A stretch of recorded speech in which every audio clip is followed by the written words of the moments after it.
क्या हुआ? मौत को इतना नजदीक देखने से पाँव कांपने लगे। एसीपी आज तक अपनी मौत को अपनी हथेली पर लेकर ही चला है, समझे? मौत से कभी डरा नहीं है वो। इतनी बड़ी बड़ी बातें हैं, अब बातों का वक्त नहीं है, अब एक्शन का वक्त है। कूदो एसीपी, छलांग लगाओ। 1 मिनट, लेकिन तुम पर कैसे विश्वास कर सकता हूँ कि मेरे कूदने के बाद तुम इन तीनों को छोड़ दोगे? तुम्हारे पास और कोई चारा भी नहीं। कूदो एसीपी।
ये शो देखते वक्त तो पेट के दर्द की दवा साथ में रखनी चाहिए। हंसते हंसते पेट दर्द हो गया।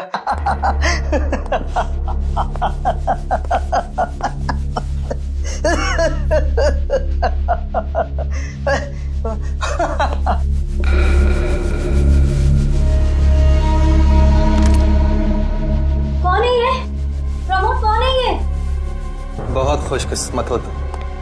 मौत से कुछ पल पहले इतनी हंसी और इतनी खुशी हर किसी को नसीब नहीं होती। कौन हो तुम? अंदर कैसे आए? मौत को अंदर आने के लिए किसी न्योते की जरूरत नहीं पड़ती है। ये क्या कर रहे हो? मैंने क्या बिगाड़ा तुम्हारा? तो रुक जरा, पुलिस को। Happy birthday Tarika. Thank you Shreya. Thank you. Many happy returns of the day. Thank you Siddharth. बहुत खूबसूरत फूल है। श्रेया की चॉइस है। हाँ वो तो है, श्रेया की चॉइस तो कभी गलत हो ही नहीं सकती। हाय सिद्धार्थ। हेलो। हाय श्रेया। हाय पूर्वी। काफी देर कर दी आने में। थोड़ा ट्रैफिक मिल गया रास्ते में। अरे रेडी सर, ये गपागप खा रहे हो? आप तो बोल रहे थे डाइटिंग कर रहे हो। डाइटिंग ही तो कर रहा हूँ। इसके पहले तो मैं 5-5 प्लेटें एक साथ खा जाता था। क्या बात कर रहे हो? हमारे प्लान पे तो पानी फिर गया अभिजीत। अरे ऐसे कैसे? कुछ ना कुछ तो करूंगा मैं। कैसे? हृदय, हाँ, उस कमरे में तुम्हारा कोई वेट कर रहा है।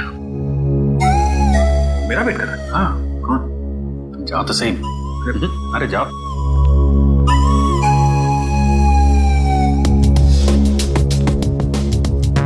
हे सिद्धार्थ, वो तुम्हें मेरी जासूसी नॉवेल्स की कलेक्शन देखनी थी ना? चलो दिखाती हूँ। चलो श्री। अरे कभी तो श्रेया को अकेले छोड़ो। ऐसी कोई बात नहीं है ना? चलो। इट्स ओके सिद्धार्थ, जाओ तो। चलो।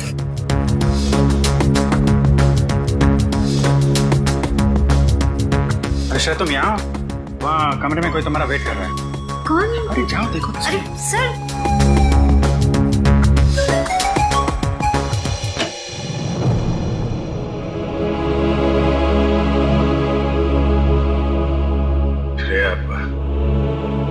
अच्छा क्या तुम सिद्धार्थ को अपने साथ यहाँ ले आई? I am very sorry.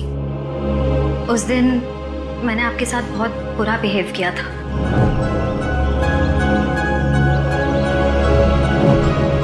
छोड़ो ना, मैं भूल गया हूँ, तुम भी भूल जाओ। काश भूल पाना इतना आसान होता। जिंदगी कितनी सिंपल हो जाती है। श्रेया, ये यादें ही तो है जो उदास दिलों को जिंदगी जीने का हौसला देती है। अगर यादें ही ना हो तो जिंदगी कितनी बोरिंग हो जाएगी। तो क्या तुमने सिद्धार्थ से शादी करने का फैसला कर लिया? मेरा दिल कुछ और कह रहा है, दिमाग कुछ और। मैं जानता हूँ श्रेया, हमारे काम में हम दिल की नहीं दिमाग की सोचते हैं, मगर एक बार सीआईडी ऑफिसर ने एक आम लड़की की तरह सोचो, दिल का इस्तेमाल करो, उसकी आवाज सुनो। मेरे दिल में तो एक ही इंसान का नाम गूंजता रहता है और वो नाम है श्रेया। सिद्धार्थ। सिद्धार्थ प्लीज, सिद्धार्थ मेरी बात तो सुनो प्लीज। अब सुनने को बाकी क्या रह गया? पूरी हकीकत मैंने अपनी आंखों से देख ली। तुम दया से प्यार करती हो ना?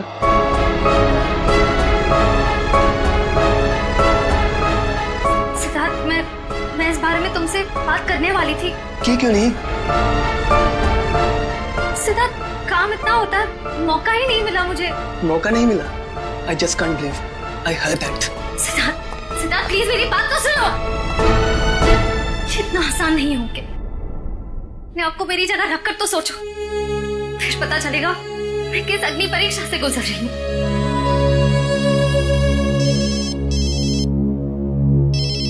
हेलो,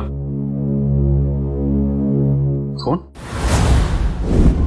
सर, दोनों पति पत्नी थे, प्रमोद और शांति। सर, हमने कभी सपने में भी नहीं सोचा था कि हमारे होटल में ऐसा कुछ होगा। एक मिनट, आप बाहर खड़े रहिए।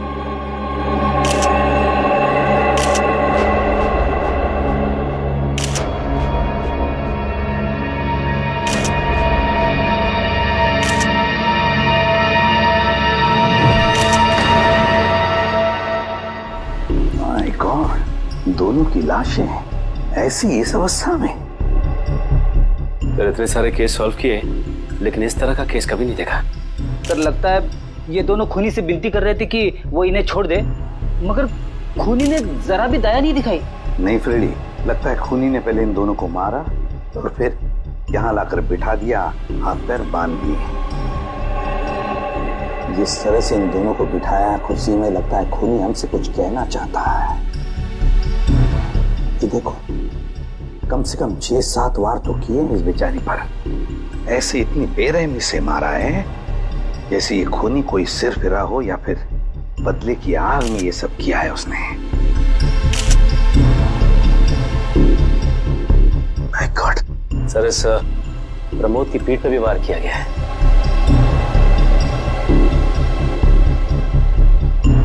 क्या हुआ? सर, इसकी सांसें चल रही, जिंदा ही। प्रमोद जिंदा है? तो जल्दी से इस हॉस्पिटल ले जाओ, इसका जिंदा रहना बहुत जरूरी है। संभाल के, सुन के चल।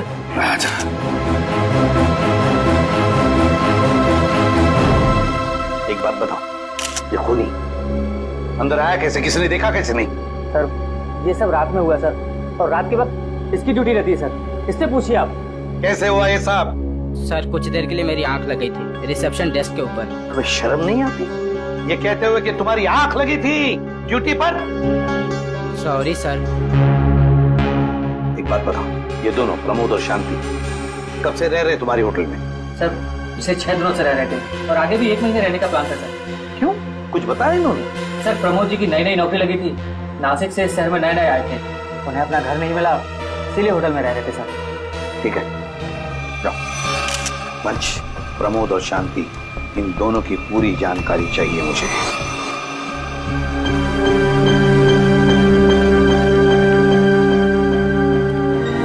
हाँ सचिन, ये प्रमोद कैसा है? सर, डॉक्टर ने ऑपरेशन शुरू कर दिया है, थोड़ी देर में पता चल जाएगा सर। लगता है सचिन, ये खूनी शांति को ही मारने आया था, प्रमोद को नहीं। देखो ना, उसने प्रमोद पर सिर्फ एक ही वार किया और फिर देखा तक नहीं कि वो जिंदा है या मर गया।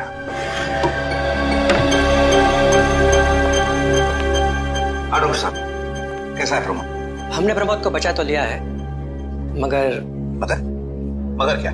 वो कोमा में चले गए हैं। कोमा में? लेकिन डॉक्टर साहब, प्रमोद को होश तो आ जाएगा ना? हम तो अपनी तरफ से पूरी कोशिश करेंगे, मगर कुछ कहा नहीं जा सकता। Thank you. कुछ भी हो, प्रमोद होश में आना ही चाहिए। खूनी को सिर्फ प्रमोद ने ही देखा है। डॉक्टर साहब, शांति की लाश से कुछ पता चला? दया, मौत की वजह तो तुम लोगों को क्राइम स्पॉट पे ही पता चल गई होगी। पेट पर चाकू के इतने सारे घाव हैं, उसी की वजह से मौत होगी बेचारे की। हाँ, वो तो हमें पता चल गया था। उसके अलावा कुछ और? हाँ, एक खास बात। 2 महीने पहले इसका किडनी का ऑपरेशन हुआ था। ये देखो, इसमें एक फोटो है। किडनी का ऑपरेशन? वंश, पता करो शहर के किस हॉस्पिटल में शांति के किडनी का ऑपरेशन हुआ था। और सर वो क्राइम सीन पे जो खून मिला था वो शांति और प्रमोद का ही है। खूनी ने खून करने से पहले एक एक कदम फूंक फूंक कर रखा है। हाँ, काफी प्लानिंग की है खूनी ने इस जुर्म को अंजाम देने के लिए। उसे पता था कि ये प्रमोद ऑफिस से कितने बजे वापस आता है और वो होटल के कमरे में पहुंच गया जब दोनों मौजूद थे। पर सर, अगर उसका मकसद शांति को ही मारना था तो वो तो प्रमोद के आने से पहले ही जुर्म को अंजाम देकर वहाँ से फरार हो सकता था। हाँ, ये बात तो है। मुझे लगता है खूनी ने प्रमोद के ऊपर सिर्फ एक ही बार वार किया, और वो इसलिए क्योंकि वो चाहता था कि वो कोमा में पहुंच जाए और जिंदा लाश बन जाए। तो लगता है ये खूनी कोई एक्सपर्ट है जो अच्छी तरह से जानता था कि वार कहाँ पे करना है। सर, वो एक्सपर्ट नहीं, मुझे तो सरफिरा लगता है। वरना मारने के बाद इन्हें प्रार्थना की पोजीशन में क्यों बैठा था? कोई तो गहरा कारण है सबके पीछे जो इस खूनी के अतीत से जुड़ा हुआ है। क्या प्रमोद की बीवी का खून हो गया और प्रमोद कोमा में है? जी हाँ। खैर, अब ये बताइए कि पिछले कुछ दिनों से प्रमोद का स्वभाव कैसा था? क्या वो डरा डरा रहता था या कुछ और अजीब बात? नहीं, ऐसा तो कुछ नहीं था। पर हाँ सर, मैंने उनको काम में बहुत सारी गलतियां करते देखा। साफ साफ बताइए, प्रमोद किस तरह की गलतियां कर रहा था? बेसिक अकाउंटिंग की गलतियां। मुझे तो हैरानी हो रही थी कि इतने काबिल और इतने क्वालिफाइड इंसान ऐसे बच्चों वाली गलतियां कैसे कर सकता है कोई। वो तो अच्छा हुआ कि मैंने उनकी गलती देख ली, वरना पूरी अकाउंट शीट खराब हो जाती। सर, मुझे तो लगता है उन्हें काम आता ही नहीं था। ऐसा कैसे हो सकता है? वो जिस कंपनी से आए थे वो तो बहुत बड़ी कंपनी थी, और कोई भी बड़ी कंपनी किसी ऐसे आदमी को अपने यहाँ नौकरी पर क्यों रखेगी जिसे उसका काम ही नहीं आता हो? अब तो इस प्रमोद की सारी कुंडली निकालनी पड़ेगी। तो पति पत्नी प्रमोद और शांति एक नंबर के धोखेबाज थे। इनके सारे सर्टिफिकेट्स और डॉक्यूमेंट्स नकली हैं। स्कूल और कॉलेज हर जगह के। ऐसी क्या वजह हो सकती है जिस वजह से 420 करके ये उस फाइनेंस कंपनी में काम कर रहा था? इस प्रमोद को वहाँ काम करके क्या फायदा हो सकता है? इस सवाल का जवाब तो उसी वजह से जुड़ा है निखिल, जिसकी वजह से इस प्रमोद की हत्या की गई। पर वजह जो भी हो, उस वजह का पता तो सीआईडी निकाल ही लेगी। लेकिन सर, हो सकता है इन दोनों का नाम भी नकली हो सकता है। ऐसा भी हो सकता है कि ये दोनों असली प्रमोद और शांति हो ही ना, बल्कि कोई बहरूपिये हों जिन्होंने उन दोनों की जगह ले ली हो सकता है। एक सेकंड। हेलो, हाँ बोल रहा हूँ। हाँ, कौन सा hospital? Okay, thank you so much. क्या हुआ निखिल? हमारा अंदाजा सही निकला। 2 महीने पहले पुणे की मोती हॉस्पिटल में इस प्रमोद की पत्नी का एक ऑपरेशन हुआ था। वहाँ प्रमोद की पत्नी का नाम शांति नहीं बल्कि विनीता लिखा हुआ है। विनीता? मोती hospital, Pune.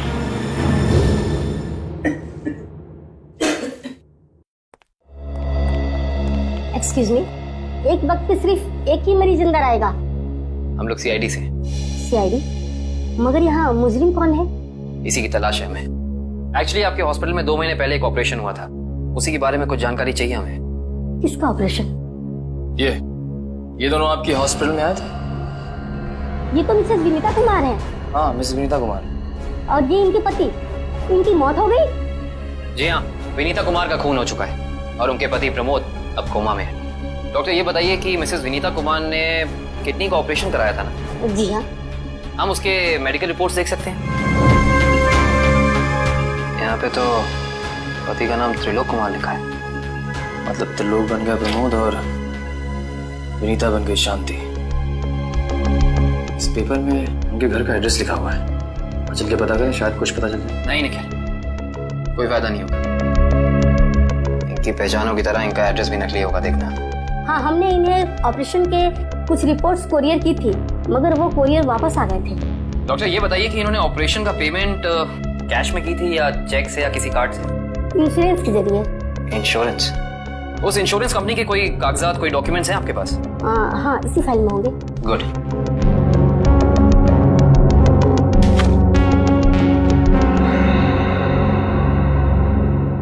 Base health insurance. Ankit, सभी अकाउंट्स और सभी खाते अच्छी तरह से बंद हो जाने चाहिए। कल शाम 5 बजे तक ऑडिटर आ जाएगा। हो जाएगा सर। कभी सपने में भी नहीं सोचा था कि हमारी कंपनी का अंत इतना बुरा होगा। ये किस अंत की बात कर रहे हैं आप लोग? जरा विस्तार से समझाइए। अगर आप अपने पैसे वापस लेने आए हैं तो भूल जाइए, क्योंकि जब तक अदालत अपना फैसला नहीं सुना देती तब तक हम किसी के रुपए वापस नहीं कर पाएंगे।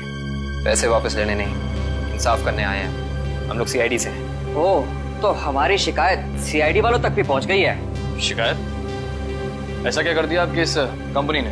हमारी कंपनी ने नहीं, उस त्रिलोक ने आसमान की तरफ प्रगति करती हुई हमारी कंपनी के नाम को रातों रात मिट्टी में मिला दिया और हमें दिवालिया कर दिया उसने। त्रिलोक, एक सेकंड, आप इस त्रिलोक की बात तो नहीं कर रहे? हाँ हाँ, यही तो है वो। पर इसे क्या हुआ? किसी ने इसकी जान लेने की कोशिश की, फिलहाल ये कोमा में। ये तो होना ही था, इतने लोगों को जो धोखा दिया इसने। किस धोखे की बात कर रहे हैं? हमारी कंपनी के क्लाइंट्स को झूठे सपने दिखाकर कहा कि सबके पैसे एक ही महीने में 2 गुना कर दूंगा, पर सबके पैसे बटोरकर 9 तो 11 हो गया वो। और क्लाइंट हमारी कंपनी से पैसे वापस मांग रहे हैं। बैंकक्रप्ट हो गया। इतने सालों से कंपनी की बनी बनाई इज्जत मिट्टी में मिल गई। खोए हुए पैसे और खोई हुई इज्जत तो फिर से कमाई जा सकती है, पर खोई हुई जान तो वापस नहीं आ सकती ना। क्या त्रिलोक ने किसी की जान भी ली है? हाँ, हमारी कंपनी के सीईओ अनुज जी, जो कि सदमे को बर्दाश्त नहीं कर पाए और दिल का दौरा पड़ने से उनकी मौत हो गई। कहीं ये सारा हमला अनुज जी का कोई करीबी तो नहीं कर रहा है? अनुज जी की मौत का बदला लेने के लिए हो सकता है। अनुज जी के परिवार में कौन कौन है? उनकी पत्नी सुधा, जो कि अभी सदमे में है, और उनका बेटा विक्की। विक्की? इस विक्की का फोन नंबर दीजिए जरा। विक्की के फोन का सिग्नल यहाँ आसपास बता रहा है। हो गई? अच्छा, अभी भी मागाधे रोड की तरफ मुड़ा है। मागाधे?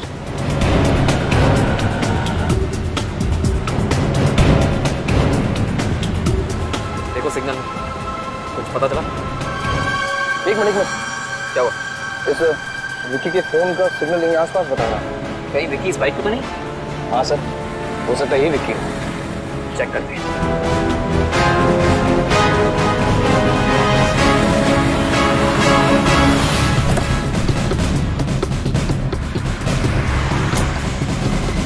सुनो भाई साहब, तुम्हें विक्की हो? हाँ, और ये क्या बदतमीजी है? तुम लोग मेरा नाम कैसे जानते हो? तुम्हारा नाम और तुम्हारे सारे कारनामों के बारे में जानते हैं हम। सीआईडी। सीआईडी? इस शहर में क्या कर रहा है?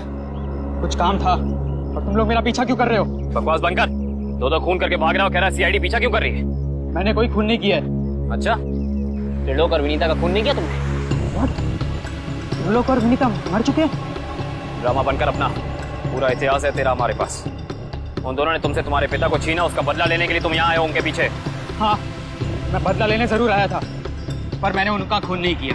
देख, सच बोलते समझा, मैं अपनी शक्ल नहीं पहचान पाएगा। मैं सच कह रहा हूँ, मैंने किसी तरह उनके बारे में पता किया। मैं उनके होटल भी गया था, मगर जैसे मैं उनके कमरे की तरफ जा रहा था, मैंने उनके कमरे में एक आदमी को जाते हुए देखा। कौन सा आदमी था वो? उसके चेहरे को ठीक से देख नहीं पाया मैं। तुम्हें जो भी याद है, जितना भी याद है, साफ साफ बताओ। कद लगभग 6 फीट, ओवरकोट पहना हुआ था उसने, और उसके बाल लंबे थे, यहाँ तक। हाँ, और उसने एलिगेटर शूज पहने हुए थे। Alligator shoes? हेलो, एक और खून?